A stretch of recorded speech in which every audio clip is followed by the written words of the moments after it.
Hi, my name is Samantha. Welcome to Safe Haven Sanctuary. I am a trauma expert, self-worth, and intimacy mentor. I use a clinical, spiritual, and energetic lens to heal the body, mind, heart, and soul. This is a space for you to let your walls down, welcome in vulnerability, apply and integrate what resonates, and free yourself from the rest of it. The universe is here to support your deepest dreams, and the only way to meet those dreams fully is by meeting yourself in its full depths and embodying the calling of your soul.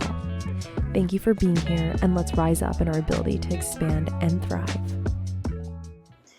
Okay, everyone, welcome to Safe Haven Sanctuary. Thanks for joining us for another episode. I am so fucking excited because I have the beautiful Nora, Virginia here. She's someone that I admire so deeply. I love her work. She's helped me so much as well too, being an entrepreneur. And so Nora is an intuitive business coach, podcast host. You guys have to check out her podcast. It's amazing. And meditation and breathwork teacher. So after climbing the ladder for nearly a decade in corporate America, a few spiritual awakenings, and too many ugly cries in the office bathroom, Nora left her finance career behind and found the courage to stop settling and start living in alignment with her soul's purpose. So she now specializes in helping entrepreneurs build multiple six-figure businesses organically without paid ads or going viral through blending spirituality with simple business strategies. Nora is passionate about helping her clients achieve their business, and she's just absolutely fucking amazing. I just have to say that. I love her content, love her work, and I'm so honored to have you on my podcast. Thank you. Oh my God, I am honored to be here. What a beautiful intro. Seriously, so grateful to be here. I'm happy that you asked me, and I'm excited to see what comes up. I know we were just chatting before we hit record, and then we're like, wait a second, we should probably just hit record. So I'm excited to see where it all takes us. Yeah. So, okay, one thing I really wanted to ask you about was you said you had some spiritual awakenings, and also even too, like you were in like a finance career. So what type of finance career were you in before you went into running your own business? Yes. Yeah. So I started in public accounting, and I did it for literally, well, let me backtrack. Pre-accounting, I wanted to do psychology. And basically when I was in college, I was like, my college is really expensive. Like my parents paid for my tuition, and I was like, I should take the safe route and do something that produces money basically. My parents are kind of like, we don't know if we necessarily want you to come out with a psych major. Obviously not that there's anything wrong with that, but it requires more schooling, unfortunately, to make money doing it. So, I was good at accounting, and I'll never forget when I declared my major. She's like, well, what are you, business is so general. What can you do within business? What are you good at? Is it finance, marketing, accounting? And I'm like, I hated marketing at the time. I had one class. Side note, now I love marketing. We can get into that later. Yeah, I was just going to say, we got to get into that. Yeah, I was like, well,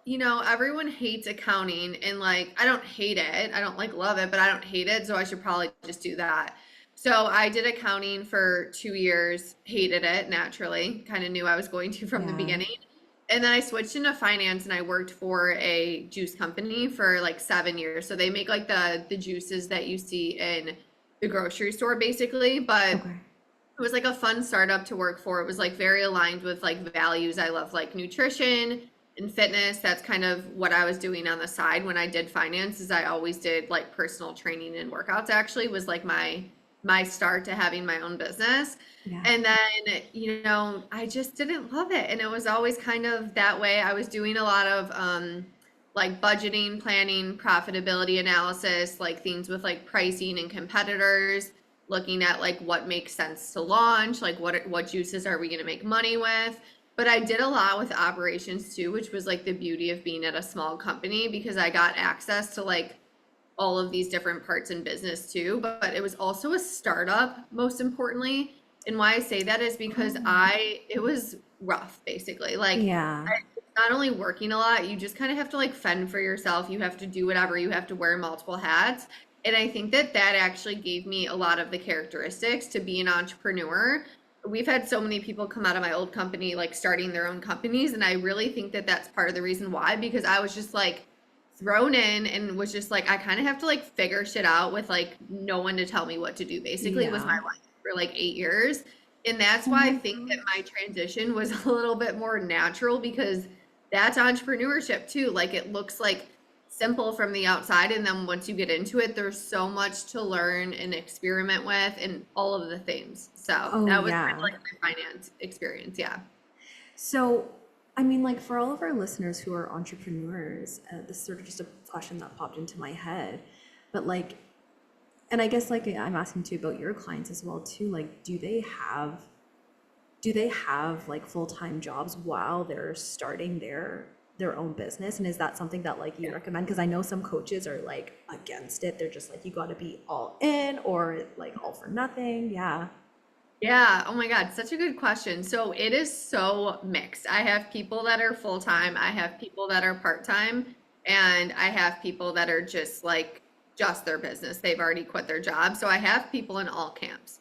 And I don't think there's a right or wrong way to do it, but I Hmm. totally agree with you where I think that a few years ago when I started, I almost felt like, for me at least, part of the reason Hmm. why I went full time so early was like I just felt like it was going to make me more legit actually, and it Yeah. didn't, which I'll say. And I also just felt like there was like a lot of messaging around like trust and leap and you will be caught. And Yeah. like it's not that I disagree with that messaging, but I think that I've seen a lot of people like just quit their jobs, start a business, and they crumble. And Hmm. why that is just because your nervous system has to be able to handle it. Like whenever Exactly. my client is like just starting their business and wants to just go full time in their business, I'm always like, okay, let's have a real heart to heart. And this is what my coach did for me at the time too. But I tell them you have to go to the place where like, are you going to be okay? Like, and be able to handle it if you don't make a single dollar for a year? And Hmm. most people aren't. And it's nothing bad about them, but it's just like their nervous system can't handle it. And if your nervous system can't handle it and you're spiraling because of money every day, then you're not going to be able to access your intuition for like ideas, content creation, all of that. You will come off really needy and attached when you're selling your offers. And what we attach to, we propel, even from like an energetics perspective. Yeah. And it can actually be damaging on like even relationships in your life. So there's people that can hold it, and certain people have savings or they have support, or maybe they don't have Yeah. support and they just have the personality where they like don't give enough and they're like just like I don't care, doesn't matter, like I'm going to do it. But not everyone can do that, and I think that that's okay. So I think it totally depends on the unique person, but I do tell people to go into it like, and not with like the expectation of like you're not going to make money, but you also have to make sure that like you're not going to regret your decision, and that you can actually like still hold an expansive energy if you are going to make that decision. Okay, I love all of that. I love all of that because it's so true, right? Like, I know for myself, like as an entrepreneur, when I first left my full-time job, I mean, I just felt like I was like, oh yeah, like the big bucks are gonna like start Yes. coming in right now, just because, I said yes and like made more space. I'm like, yeah, I did for sure, but it's hard. Like it Yeah. was it was hard and I was like, holy shit, like this is harder than I thought it was going to be.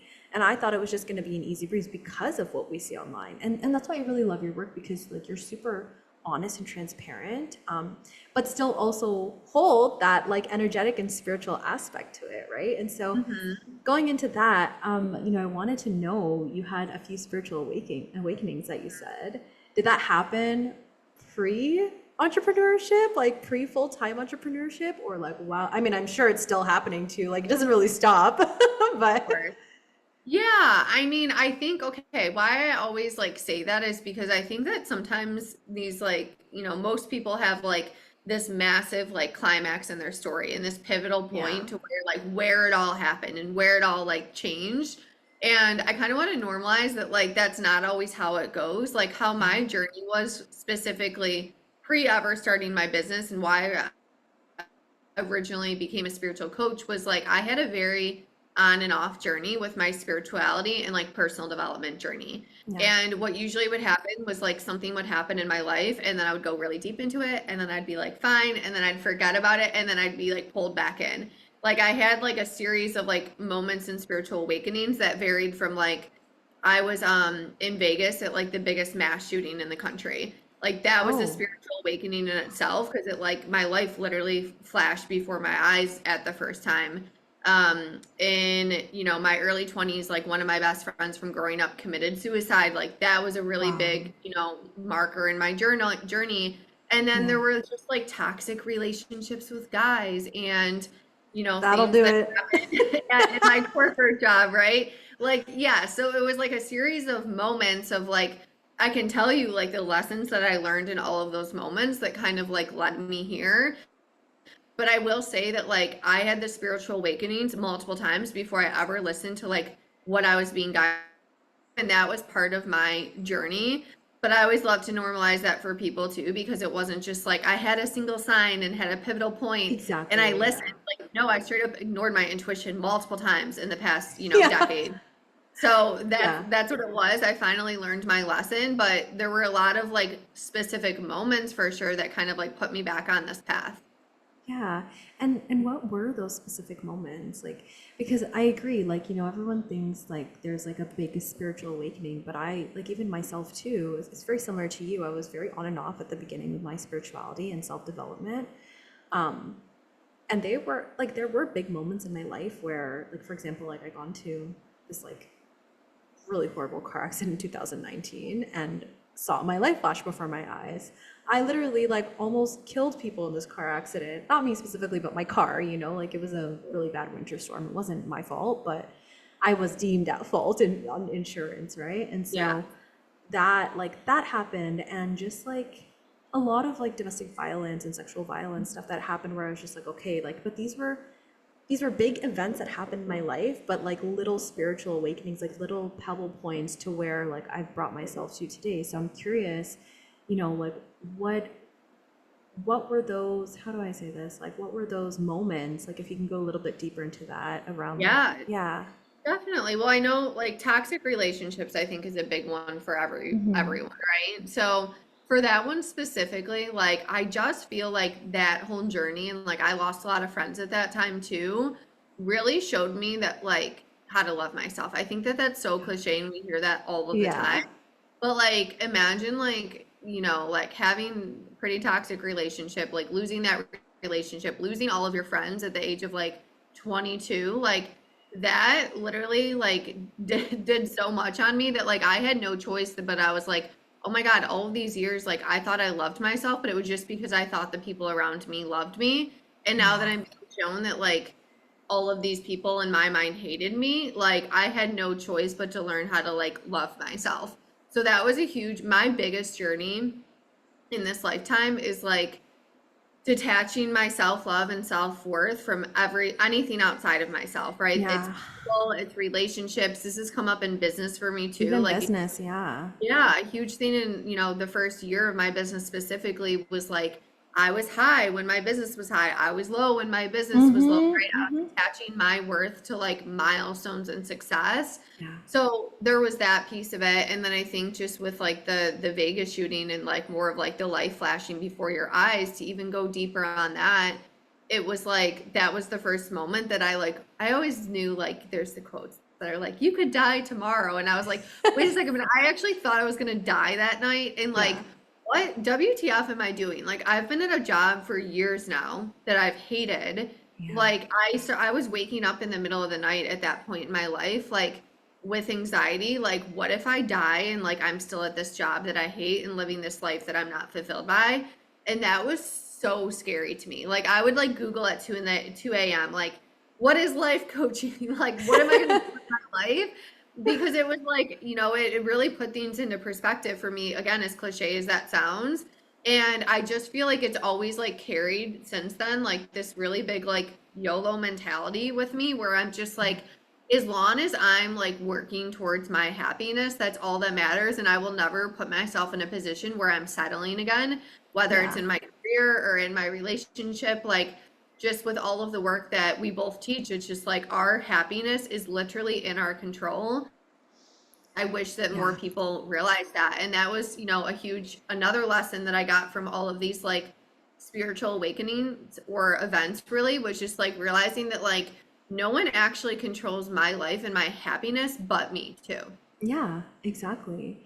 And I think too, like a lot of people, I mean, just from my experience, from what I've noticed, is that a lot of people put the blame on outside sources, right? Like, Yeah. and like there's certain things that happen to us, for example, certain violent situations or traumatic things that happen to us that aren't necessarily our fault, but there is room there for us to like look and be like, okay, like where where was I like not showing up in that place for myself, right? And like just like you said with your friends as well too, right? So you are an expert at the work that you do, and what's like I really wanted to talk about how like again I love your authenticity in your work. Like you just like give it to people as it is, but you're so like kind and loving about it, infusing spirituality. Like it's just you're the whole package, Nora.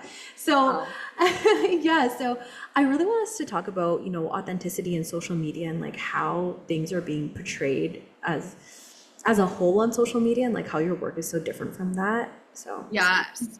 Oh my God. I could talk all day long about this. I know we were talking about it a bit like before we started recording. So to like catch everyone up, I think that there's a lot of marketing out there that is like, I did a post where I called it like borderline like fraudulent the other day, where I'm just like, it's such, we know that like Instagram and everything is a highlight reel, but I think it could set a lot of new business owners specifically up for failure because I know that you had a yeah, similar journey, but like I literally came out of the gates like I'm gonna be making like 300 grand in my first year. And I like yeah, truly believe that wholeheartedly. And I love that version of myself that dreamt so big. And I'm not yeah. saying that that's like not possible, but I think that there has to be such a reality check for people where like having a business and building a business is really hard. It's hard work. Like there's a Hmm. lot personal growth that comes along with it. There's a lot of trial and error. There's a lot of putting in work and not seeing results, especially in the beginning. Like there's a Yeah. lot that goes into it. And I think it's worth saying that like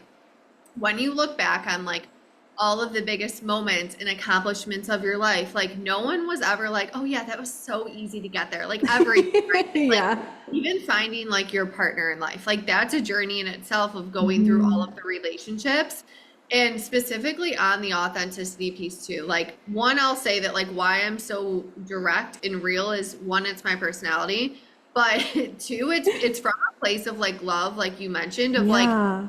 I want to like help people get results and not just like feed them. Like what would be easier for me to do is be like, just close your eyes and visualize and manifest your success. But like there's more to it than that. And I Yeah. really care about my clients and my community and getting them results. Like that's why my client retention rates are like through the frickin' roof is because Yeah. I care about that more than I honestly care about my own results in my business. Like I get so Oh, excited yeah. with every like client win and stuff like that. And I really, really stand by while there's strategy involved. A lot of us are doing the same work. We're teaching the same things. It's all getting regurgitated. Yeah. There's very like there's not that much new things out there on the internet when you think about it. Like they're all just the same concepts explained in different ways. But Yeah. what determines if someone works with you or not is like who you are, literally.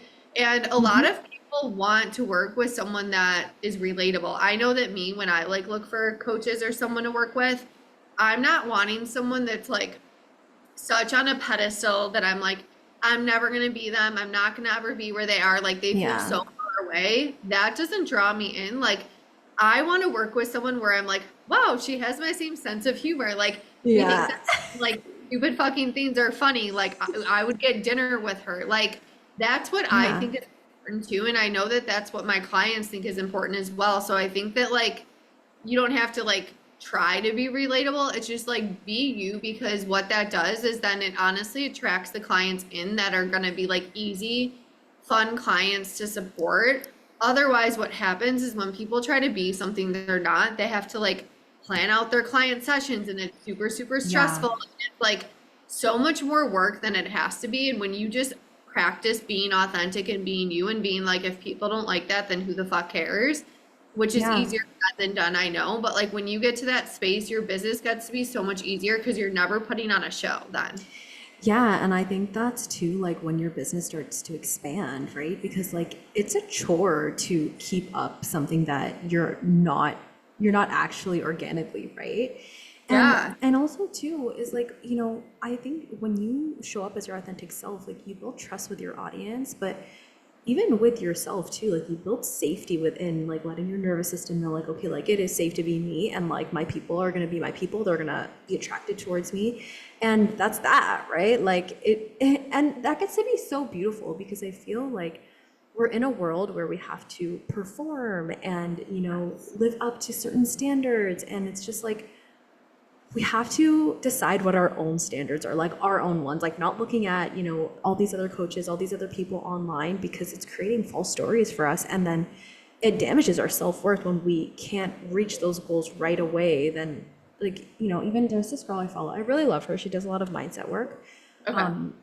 But it's like, it's kind of similar to what you were talking about, like how you would only hire someone who like you feel relatable to. And it's like, she barely talks about the challenges that are in her life. It's just all about like, okay, like, no, like just ignore your reality. And it's like, okay, but like, yes, to an extent, but like we have to take into account our reality as well, and like what we're feeling, because I think just ignoring things and suppressing it, like that's just like spiritual bypassing for me, you know? 100%. I mean, there's Yeah. so much that we can say on that too alone. I also want to go back to what you mentioned on like the Mhm. performance thing, because I think that that's where it Yeah. comes from. Like the person that you just referenced, I'm sure her inner child like just wants the performance. Like no Yeah. one's going to hire me as a mindset coach if I have mindset issues. And it's like, let's be real. Like we all have things to work through, like myself included. No one is Yeah. immune from being human. That's why we're all here.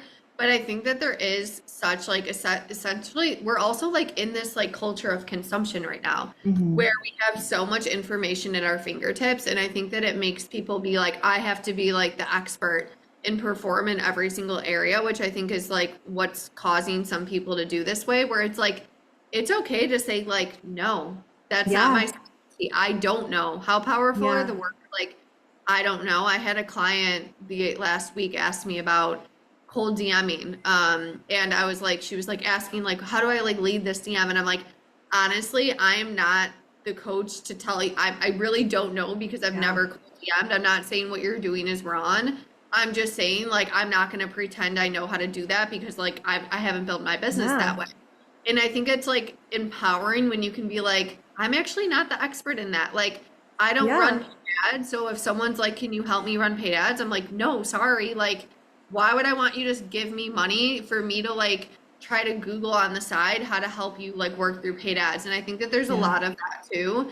But going back to what you said last too, it's like, it's stressful on the entrepreneur, but then also like everyone listening right now, like how good does it feel? Not that you want other people to suffer, but like I remember seeing like a coach that's like big seven-figure coach, and she's like, I'm gonna make significantly less this year versus last year, and here's why.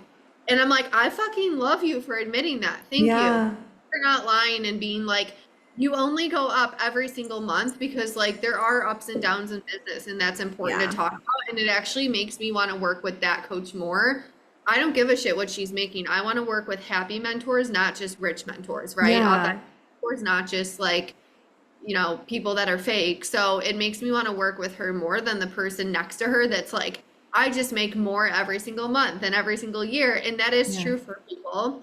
And yes, that's like, that can absolutely happen. But I think it's important to also like show you're human to people and like make them Exactly. feel seen. Yes. So Which yes. is like such a, like people don't want to do that these days, and I just don't understand it, because I've just always showed my humanness so much. Like Yeah. I'm not afraid to be vulnerable. I mean, there's parts of me that are, we're like we have these things that come up where we're like, oh my gosh, like if I say this, then like are people gonna think this about me or love me still, or like what are they gonna think? But it's like at the end of the day, it's like I just have, like I can't not be true to myself. Like it literally, like I will physically die if I Yeah. if I do And it's that. freeing. Yeah, I said to my Yeah. husband last week, I can't remember what was coming up, but that triggered this, to be honest, or I would say, but like I literally said the words to him. I was like, I like really don't feel enough right now. And Oh like yeah. like saying that out loud though clears that. Because if I'm gonna For sit sure. here and like ignore it and suppress it and like lie about it, then all that's doing is like what we resist persists within us. I'm not clearing it. But Hmm. the moment I say these words out loud, oh, I don't feel enough right now, I'm like, wait a second, that just like cleared that, because I hear myself say that and I'm like, that's not true half of the Yeah. time. but we have to actually like allow our fears to be seen. I don't know if you feel this way sometimes too, but I think it's harder for coaches sometimes to be vulnerable, where like I've had this Yeah. happen with friends where I've like said something and they're like, but you're like the queen of confidence and blah blah blah blah blah. And I'm like, Mhm. yes, but I'm also not fucking perfect and I don't feel confident every single day. Yeah. Like, hear me out. Like, I'm Yeah. not perfect every day. You know what I mean? And I Yeah. think that sometimes people don't have that attitude and then they hold themselves to these super high standards because they're a coach, and what happens if they're not acting coach like, you know? Exactly. Yeah. And actually this actually brought up something for me. One of your posts the other day, you were like, own your imposter syndrome. Yes. I was like, I read that and I was like, fuck. Like that landed for me. I was like, fuck, yeah, I Yeah. gotta own it because it's true. Because it does, like, to answer your question, it does come up for me. Like I teach about confidence and self-worth. The Yeah. main fucking reason I teach about it is because I have struggled with it so Of fucking course. much. Yeah. Like I know what it's like to not feel enough, and it still comes up for me sometimes.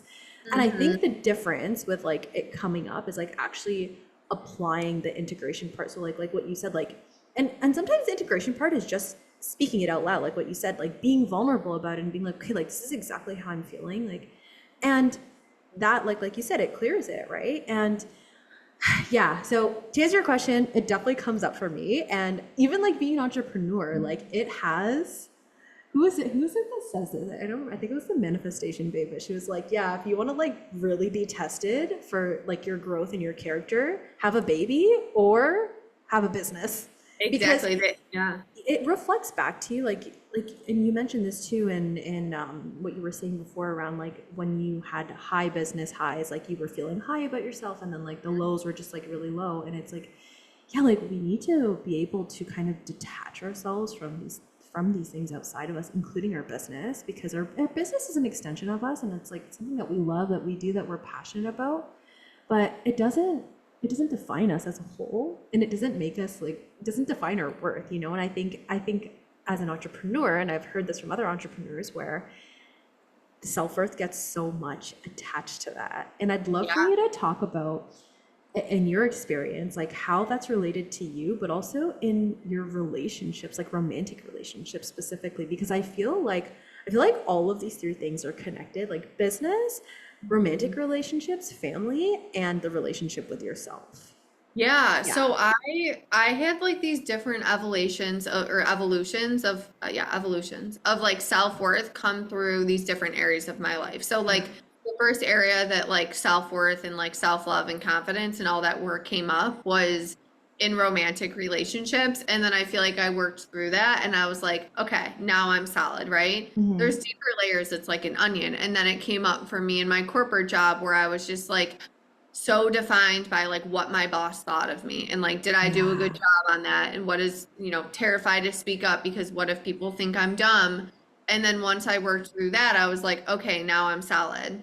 And then I started a business and I was like, holy shit, because like it came up again, right? And this time it was, I didn't even know that I was attaching any sort of like my worth to success and money because I worked in finance and accounting. I always made good money. Like I never was in a position where I didn't have money, to be honest. So then Yeah. to go from making, basically 200 grand in my last year of business to $0 for well over a year in my business, like that was like, wow, that was an identity thing for me where I was Hmm. thinking that all over again. And the Yeah. biggest thing that I got from that period was like, my business is, or our business, right? Anyone's business that's listening, it's not who you are, it's literally what you do.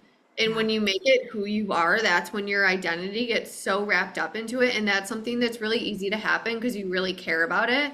But what I was realizing when I was going through that was like, this isn't fun. Like, I didn't Mm. start a business to feel like high and then low. And not even to mention that it was affecting my romantic relationship too, because then it was like, I was having these highs and lows, right? Like my husband, well, now husband, boyfriend at the time, like wanted to support me. And I was like, I don't need any support, right? Like that Oh, would apply in interesting. our Yeah. relationship as well. It's like denying the masculine support. Meanwhile, Yeah. I'm manifesting more money in my business. Yeah. That's a lesson in itself too. But it was to the point where I honestly was like, this business is not fun. And if I'm going to continue to do this business, then I have to figure out a way to figure this out, basically. Yeah. And I had a conversation with one of my coaches at the time, and she's like, part of what you teach is manifestation, but like, in a huge part of that is gratitude. But like, you don't sound very grateful for like the one client that you do have, or like the couple $1,000s that you are making. And it kind of clicked for me of like, yeah, I'm not fully embodying that, because if I was, then I wouldn't have these highs and lows, right? I could just be like happy with what is and grateful for what is, knowing that the more I align to that energy, the more it's going to amplify outside of me. Yeah. No, and it's so true, right? Like, and I think we can get so caught in these spirals of like, and it's okay to want more for ourselves, but like, I think we can get caught in these spirals of just like focusing on what's going wrong, and then that's Yeah. just going to amplify it, right? Like, Yeah. Yeah. Oh, yeah. I mean, this comes up in business too, though, where like yeah. a client will have a huge win and then be like, but my content's not working. And I'm like, what are you talking about? Your content's clearly working because you just signed on. Like, it's the upper limit. I don't know if you've ever read The Big Leap, but it talks all No. about how like we'll only let ourselves experience so much happiness and joy before it gets to a certain point, because then it's like a safety mechanism where it's Yeah. like, don't let it get too good or the other shoe is going to drop, right? So a lot of the times, even after we hit massive successes, our mind will look for like what's wrong though, to like bring Yeah. us back down to earth, because it's our bodies don't want us to like experience that high, because it feels unsafe, because it's different than what we're used to. Yeah, and like I think too, like our mind is always trying to avoid pain, right? And like so like if we allow that other shoe to drop, or if it does happen, then it's like shit, like pain. I actually made a post about this today, and it was around like commitment. Okay. And I was telling my followers like, okay, like if you are trying to, if you're looking for commitment from someone, like have you looked at the areas within yourself where you're not fully self-committing to yourself, right? Yeah. And like what are the subconscious beliefs under that? Like because there are like little sneaky little subtle things around like, oh, well, like if I actually do fall in love and someone else falls in love with me too, what if they leave me? What if they abandon me because of their past experiences, right? And like the reason I shared it is because like this has come up for me before, right? Oh, And absolutely. and I think this relates like in business too. It's like, okay, well, what if I make all this money and then I lose it? Or like, or what if I charge this much and then this client like decides to leave me because my work doesn't resonate with them anymore? Like there's so like as an entrepreneur and even as like a relationship and like self-worth coach, it's like there's so many subtle subconscious things that a lot of people I think are not aware of and like just like Yeah. really need to touch on. It's like, okay, well, like if you just touch on it, like you can expand so much more. And you're so good at that. Like I see that in all of your posts too. Like you really touch on that. But like what are some like do you have any tips for people who are whether they're entrepreneurs or they're like in a relationship, like around like mindset shifts and even like the energetics behind it too? Yeah. Yeah, I mean, I loved what you started to say. I think that that's such a good point, because even sometimes with clients, it's like, oh, well, people are like reaching out about my offers and then they're ghosting me. And it's like, Yeah. okay, well, are we ghosting ourselves somewhere? Or like, Yeah. this person's rejecting me. It's like, well, what part of you is rejecting yourself? Because if you can sense rejection, it's likely because it's in your field, right? It's like within you somewhere. And a lot of the times, this is like such a small tip, but I think it goes a long way, is like if you're in a pattern and you keep getting the same thing over and over again, so like the person that doesn't want to commit, or like the client that hops on the call but then it's too much and they don't want to pay you, Yeah. you have to ask yourself the question, if there's a pattern, what part of me is playing a role in this, and kind of reverse it in the same way. So it's like, okay, what are you receiving? Is it like that your prices are too high? Then I would ask that same question of like, do I think my prices are too high? Do I think I'm too much as a person? Like asking yourself Yeah. those types of questions, because there's something within you that's continuously calling you in. It's like, Yeah. this is such a random example that's coming to mind, but you could have two people unfollow you and one person be like, oh, whatever, they probably just weren't resonating with my content. And the other person, maybe you have like a history to or with, or like some sort of attachment or whatever, there's something there. And it's like, they hate me. Why did they unfollow me? Right? It's like Yeah. neutral things, but it triggered something within you that you have to Yeah. look at. And every time we get triggered, there's a gift basically. So it's like Mhm. the one thing I guess to separate in this to a couple things, the one thing is like if you're noticing a pattern, ask yourself, basically, is there something within myself creating this? Do I believe this thing? Mhm. Usually it's a thing about beliefs is what I would say. And then another thing with patterns are we're in a pattern because there's a part of us that's like it's keeping us safe, right? Otherwise Yeah. we wouldn't have that pattern. Yep. So for the person that you mentioned that's like attracting people that aren't ready to commit, they might be able to be like, yes, maybe I'm not committing in certain ways. And it's like, well, what part about attracting people that can't commit to you is keeping you safe?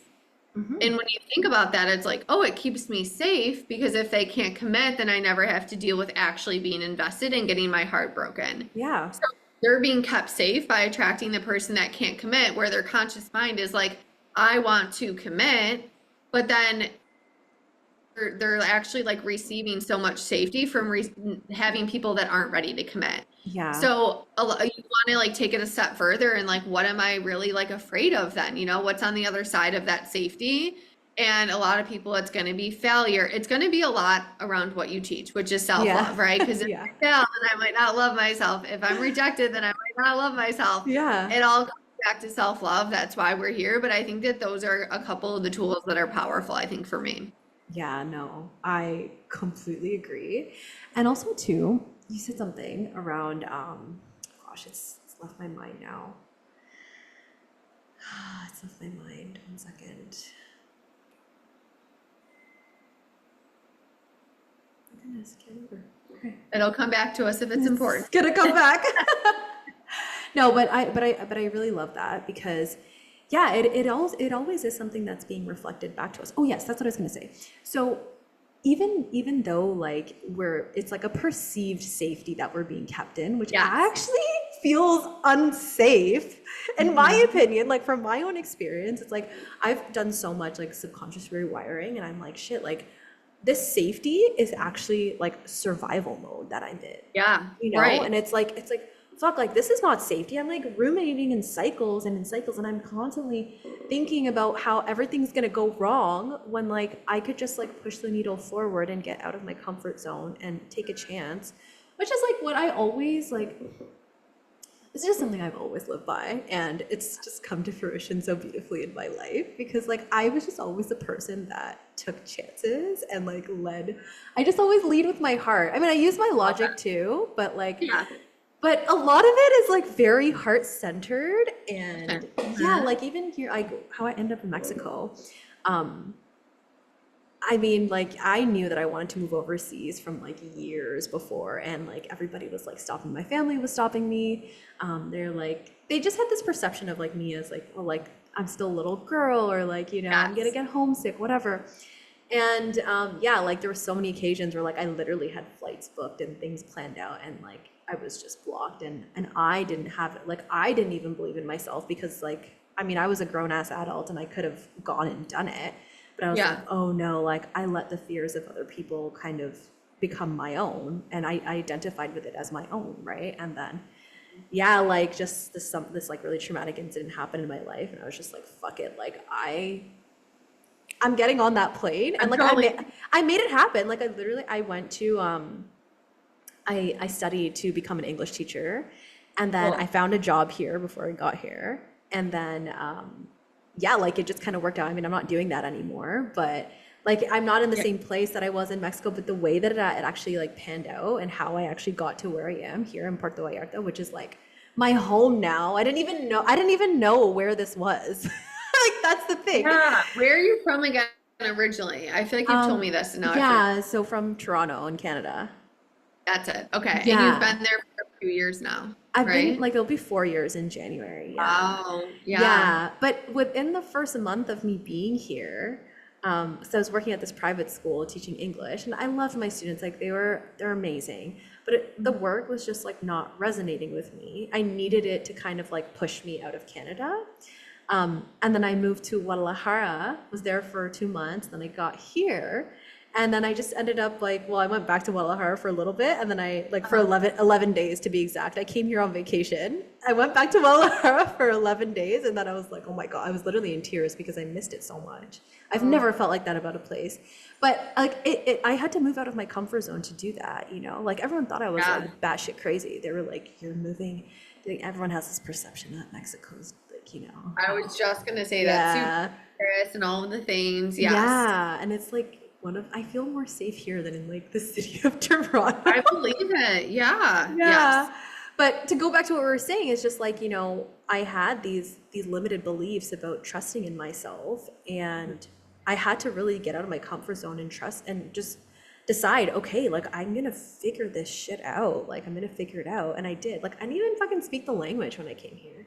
I knew Hmm. very little bit. And like everything just like worked out. So like I just feel like we have to we have to push ourselves outside of our limits, because the zone that we're staying in, like yes, it's quote unquote comfortable, but like is it really comfortable? Like I always think about that. It's not. Like Yeah. it's a lot of discomfort to be in survival mode, to be in like regret, to be in all of these like shaming feelings, and your body literally feels it and carries it. It bogs you down.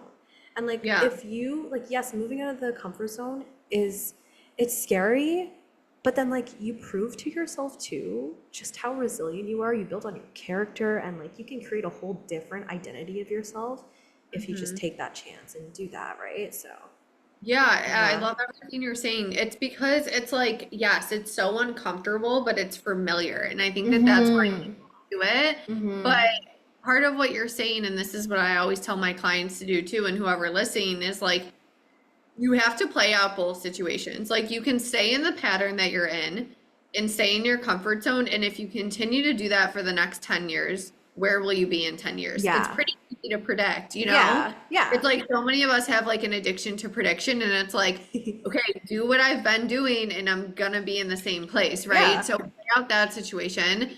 And then what happens if you step into something that's still uncomfortable, but also way less familiar, and play that out for the next 10 years? And Yeah. where do you end up in 10 years potentially? So it's like, which reality do you want to choose? Because a lot of us choose failure because we're not willing and we're not brave enough to actually like change anything. So I Yeah. think in your case with whatever you were dealing with at the time, it was like, okay, I can either like move and like see what happens, or I can stay here, stay in the pattern I'm in, but like I'm pretty sure that I can kind of predict how my life is gonna like pan out. Yeah. Yes. Yeah, exactly. And I did, like, I mean, I kind of did predict how it was going to happen. I knew I was going to be happier here. I remember during the pandemic, I woke up every day, 5 a.m. I was like doing all my rituals, and I was just Huh. like, I was in deep meditation. I was just like, I will be living near the water. I will be Yes. living in a Spanish speaking country. And like I have, it's crazy when you go back and you look at all your like your journals and stuff, and you're just like, Yeah. holy shit. Like I went back to Toronto like 3 weeks ago, and I was there for about 2 months, and I was going through my old journals, and I was like, holy shit. Like a Yeah. lot of the stuff that I wrote down, I'm fucking doing. And we don't actually take time to give ourselves credit for that sometimes. That's why I love to Yeah. document stuff, because we're so caught up on like what's the next thing, and like not appreciating where we're at and where we wanted to be, and how like we're actually living out one of our dreams in this current moment, you know? Absolutely. Yeah. And I'm a huge journaler too. So like I love Yeah. looking back at that too. And you can hear the conviction in your voice is the thing that I want to point out, because when you were journaling, it wasn't like it would be so nice to live there someday. It's like, no, I'm going to Yeah. live there soon, right? Yeah. Like there was no other option. And I think that things can actually happen and move really quickly from a manifestation standpoint when we actually make known our desires and then put like cannonball in. A lot of Yeah. us are like dipping the toes in, and then 4 years later we're like, it hasn't happened yet. This doesn't work. And it's like, did you go all out? Did you exhaust Yeah. every last option? And if you haven't, then like come talk to me once you have, because that's why you Yeah. haven't done it yet, right? Yeah. It's like we can literally get anything that we want, but most people aren't willing to do what's required, is Yeah. the thing. And it's like if you're willing to do what's required and you make the choice to never give up, then you're always going to get what you want at the end of the day. Exactly. Exactly. It's inevitable, right? Hmm. And I think like that is the gap between, you know, a successful entrepreneur as well too, and people in successful relationships as well, just because people, maybe they know their falters and they're aware of it, but it's like, are you applying and like integrating what you know you need to do, right? And like, Mm-hmm. and not only that, like sticking to it as well, because some people do it for like 2, 3 days and they're like, oh, I'm not seeing results. Okay. Like, and they just move on to the next thing. And it's like, well, have you even given yourself enough time? Yes, Have I you think, given, yeah, like, yeah, things like take time to work. I mean, in any area of life, right? It's like going to the gym. You don't go to the gym for 2 weeks and then see your entire body yeah. change. You go to the gym for like a year sometimes and keep up the habits and then see Yeah. change. It's the same thing with entrepreneurship, with the work that we do on ourselves. And I think that like people are wanting instant gratification, and like you're not going to get some crazy change from like Mhm. giving something 2 weeks to like allow it to work. Exactly. And also too, like there's beauty in process. There's beauty in like going through the depths of entrepreneurship, or like even the depths of a relationship when things aren't going so great. And like you want to give up. Like, I mean, I've been at points in both a relationship and in entrepreneurship where I'm like, fuck, like I just feel like throwing the towel in, and then you have to decide like, okay, well, what do I really want? Like, Yeah. what do I really want? And am I committed to this? Am I committed to this? And not only committed, but am I going to keep integrating what I know I need to do? And am I going to Mhm. trust myself that I need to pivot when I need to pivot? Right? Like, that's another thing. Like, yeah. So I have one more question for you. Yeah. Give it to me. Okay. So I don't know if you've experienced this before, but like, have you ever experienced survivor's guilt around like, you know, I guess you can relate it to business, but like, if you've gone through traumatic stuff as well too, like, being like you're such a successful entrepreneur and, you have a successful relationship and all these things. And then you look at people who are kind of maybe in a different mindset who maybe don't have the same awareness or whatever, but like, yeah, I guess like I've experienced that where I've been like, shit, like, like, why do I get to survive this? And like, why do I get to have it all? And like, I have to leave all these people behind. So has that come up for you before? Oh, interesting. I've never thought about it in that way. I think I have had like moments around like the guilt around like I see so many people, yeah, that still have been in their business for 5+ years and struggle still. Yeah. So I've had definitely like fleeting moments of that, but I don't experience it too much. Mhm. And maybe it's just because I like am rewiring my way out of it now that I'm thinking about it. But Yeah. like whenever I see someone that like doesn't have what they want, or like maybe they're aspiring to be where I am and it's not Yeah. happening for them, I just like see their potential in their higher self through. Yeah. I really do. Like my client the other day was crying on a session, and at the end she was like, I thank you for holding space. Like I've had so many mentors that like you can just tell that they like can't hold the space. Yeah. And what I told her is I was like, it's because like I'm not worried about you. Like I Yeah. see so far beyond where this is taking you. So like, yes, you're upset and I love you and I don't want you to be upset and hurt and going through what Yeah. you're going through. But like I also just see what's on the other side of this simultaneously. So like I'm not hopping on this session like, oh, I'm really worried about her. I hope she's okay. I'm like, this is part of her journey and I'm so excited for, and I really believe that of like where it's Yeah. taking her. So I really try to like, this is something I learned honestly in my coaching cert, I feel like really well, but like really trying to like hold like seeing the highest version of someone. And I think that Hmm. that's the way to help them too. I do this with my Sure. friends where she was like, the other day, my friend was telling me something and she's like, I can't tell like my parents this because they'll worry about me or blah, blah, blah. And like everyone is just going to Yeah. be scared for me. And I'm like, I'm just not worried. I'm not scared for you. I know you're going to figure it out, right? Yeah. I just see her highest. So I feel like that's kind of how I've dealt with it, is just by like making sure that I'm holding like the highest possibility for people too. Yeah. No, I love that. I love Yeah. that. Yeah. Mhm. Thank you Such a so good much. question. I love that. Thank you. Yeah. Oh, Nora, is there anything else you wanted to add? And like also too, like I'd love for people to know about your current offers that you have. And Yeah. I mean, I'm gonna link it all in the show notes anyway, but Cool. yeah. Yeah, I would say come hang out with me on Instagram. That's usually where I am most Yeah. out of any platforms, and my handle is at I am Nora Virginia. And that's usually where I talk about like anything that I have going on in my business. So you'll be able to see everything there. And then I also have a podcast. It's called Glow Up to Blow Up, which I do 2 episodes per week now too, that are on anything from, yes, business, but I do a ton on like identity work, manifestation, confidence. I do short episodes on Fridays called Glow the Fuck Up Fridays. And those are all just like little tips and tools and practices and stuff like that too. So anything I have going on in my business offer wise, you can find on one of those 2 things because I'll be sharing it there. Okay, perfect. Thanks for having me. Thank you for, yeah, this is such a good conversation. Thank you so much for coming on. I appreciate you. Appreciate you. Yeah. All right. Well, thank you so much. And I hope to have you on again soon. Yes, always. Yeah. I hope you enjoyed today's episode. Thank you so much for tuning in. It means so much to me that we got to spend time together today. Be sure to follow me on Instagram at safehavensanctuary_. And if this episode resonated with you, it would mean the absolute world to me if you would share it with someone who you think it might resonate with as well. Or better yet, you could take a screenshot of this episode and share it to your story, tag me in it, just so we can bring more awareness to the podcast, and this will help the podcast to grow as well too. I appreciate all your support. I appreciate you listening, and I love you. Thank you for being here with me. Your presence, your time, your heart, your soul is so deeply valued here.